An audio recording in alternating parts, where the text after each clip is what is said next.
any interest in NCIS at all, just please visit the booth. Or if you want to confess to anything, you can stop by the booth as well. That too. So. I'm taking pictures, but that's pretty much it, sir. Andy. I'm not used to speaking much before about 9 o'clock at night, so you have to bear with me here. With the IRS, we actually are part of an IG that does oversight of the IRS, but within the IRS are basically two investigative groups.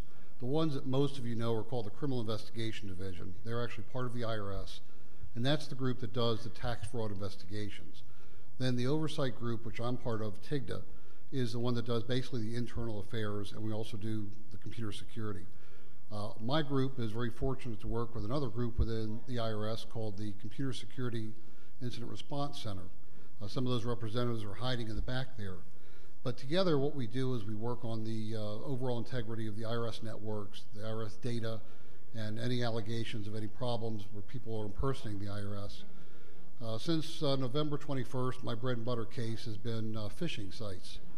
I don't know how many of you have ever seen the phishing sites from IRS, but there's been about 2 or 3 groups that have just given us about 145 different sites since November 21st, and that's what I do now.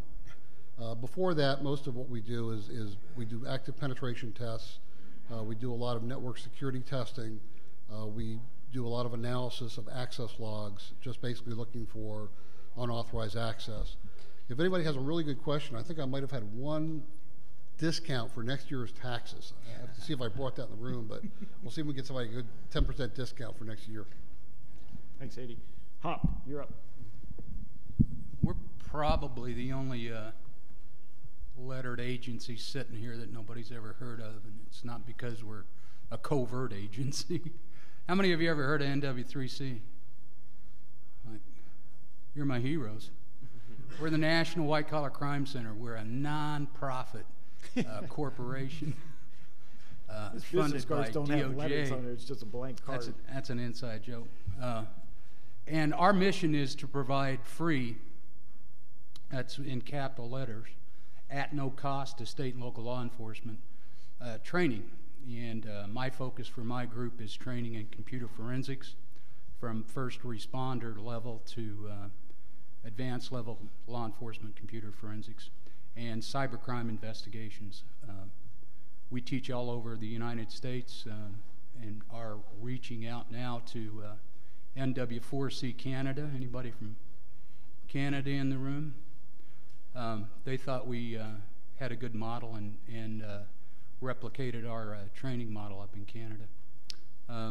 We've taught in England. We're about to expand our teaching into Europe and some other places around the world.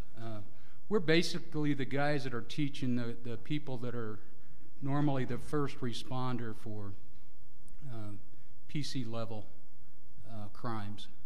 I've been doing it for, I don't know, 15, 18 years around the United States, but that's kind of who we are. We partner with academia in a big way. We got partnerships with Purdue University, Florida State University, Virginia Commonwealth, Tennessee. Those partnerships are focused on providing curriculum and computer forensics tools to state and local law enforcement. We just finished a research project with FSU and are rolling out a tool that's going to be given to state and local law enforcement free that will help them out with online predator cases. Tools coming out of Purdue next semester when the graduate student finishes his thesis. That's going to be a big help for state and local law enforcement. So we're kind of that trusted third-party broker between state and local law enforcement, academia, and the private sector. And our real focus is providing training and tools and curriculum to state and local law enforcement. Thanks, Hop. Tim. As mentioned before, I'm responsible right now for the Computer Analysis Response Team unit, which is we have 90 different sites across the country, and where we have some type of forensics lab. I'm responsible for getting at least a couple examiners at each one of those locations, making sure they have the right equipment, software, tested and validated, materials in order to do the examinations.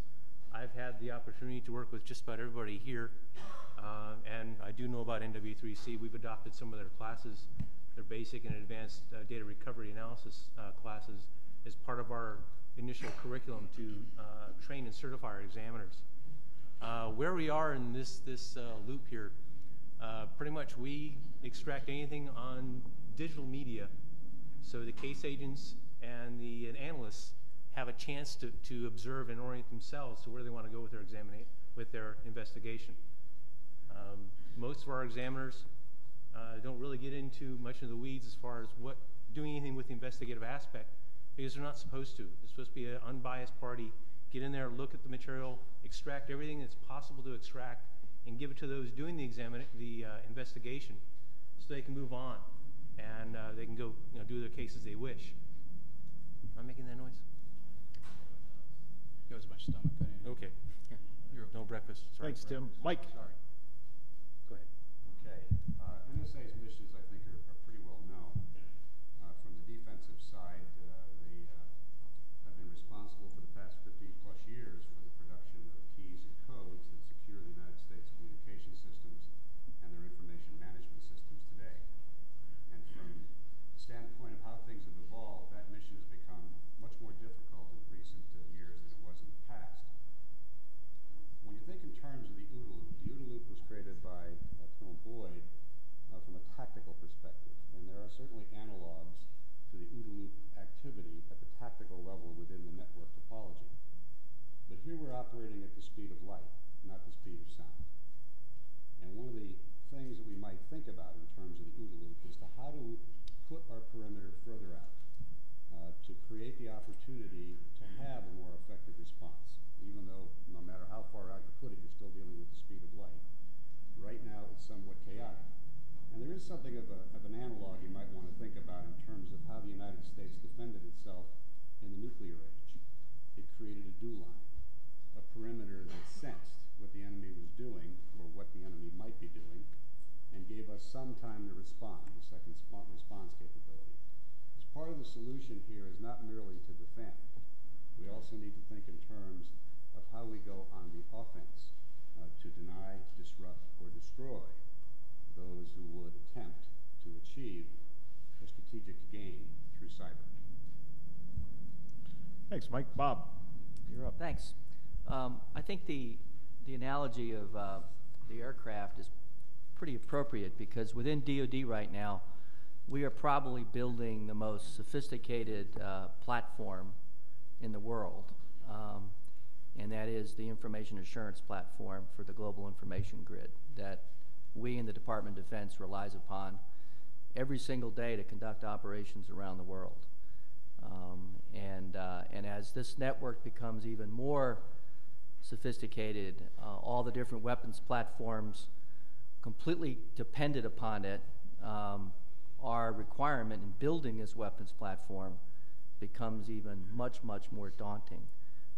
We're spending about $2.2 billion a year building this platform right now, and that's probably still not enough to be able to keep up with the threats that we have today and the threats that we project for tomorrow. This platform's got to be stealthy.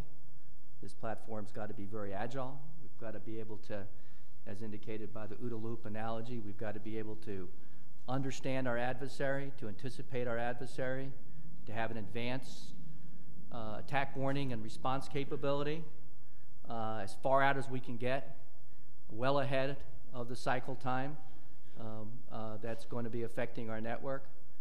Today we have PKI technology, the most sophisticated in the world, providing authentication and access control to this weapons platform for about 3.5 to 4 million individuals that use it on a regular basis. We have 100,000 personnel that are the core people that are managing this weapons platform every day. Every one of them in the next 3 years are going to be certified to the highest commercial standards to have a flying license, to be able to fly this airplane and manage it effectively. We have to add all sorts of new technologies in it every day to keep up with this very, very fast cycle time. We used to talk about Moore's Law We're now talking about Metcalfe's law, the law of transformation, which means we have to, as Mike says, we have to keep up with literally the speeds of light to be able to be sophisticated enough to take care of the adversaries of today. We're going to be relying largely on COTS, which puts a tremendous stress on us, but that's the only way we're going to be able to build this platform. This platform will today rely upon defense in depth technologies, but in the future, which is really upon us now, it's going to rely on defense in breadth, which means it's got to be much, much more diverse and capable, to include what is really one of our biggest challenges right now in the Department of Defense is software assurance. We have to be able to better understand software. We have to rely upon the commercial sector to raise the bar as high as it can go, or this weapons platform is not going to be able to fly effectively. So that's what we're all about. It's an exciting time. If you all want to help be a member of that platform and help us fly it, we'd love to have you. We're out recruiting every single day. We need all the help we can get. Thank you. Thanks, Bob. Ken, don't go postal. Okay. Okay, if anybody has any like of grandma's cookies that were mailed to you about 10 years ago and you never found them, I can't hear your problem. I can't track that down for you. But we do, my group does the computer forensics for the Postal Service. Office of Inspector General is the group that I work for. And we have a team of people that are scattered out across the United States that do computer forensics. Postal Service has 800,000 employees, so we have a massive number of computers that support that infrastructure, and we do a lot of investigations to support the crime that occurs regarding the Postal Service. A few years ago, when I met Jim Christie, I was over at DCIS, DISA, Defense Information Systems Agency. I imagine there might be a couple of DISA people in the crowd here. Good people over at DOD and the DOD CERT, protecting your infrastructure. But at that time, what we did was, regarding this OODA loop thing, I was really reminded of the interesting culture of the attacker community and how it was very different than the law enforcement culture. Law enforcement's more interested in the idea of one single attack, and they come in, badge and gun, and the authority that the law kind of holds true. But what happened was we actually had, when I was with DOD at the time, we had a conference where we pulled all these people in that were sysops. They were people that, it was a conference whereby we had people that ran IRC chat channels.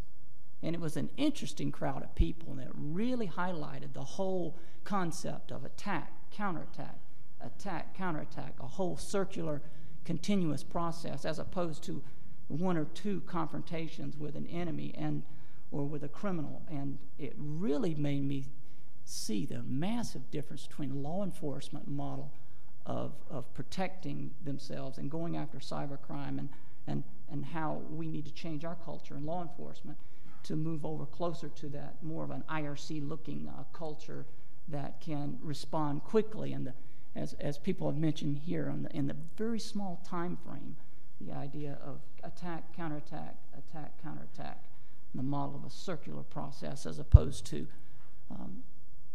one or two engagements. Very different for the law enforcement community, the conservative folks that we are. So interesting.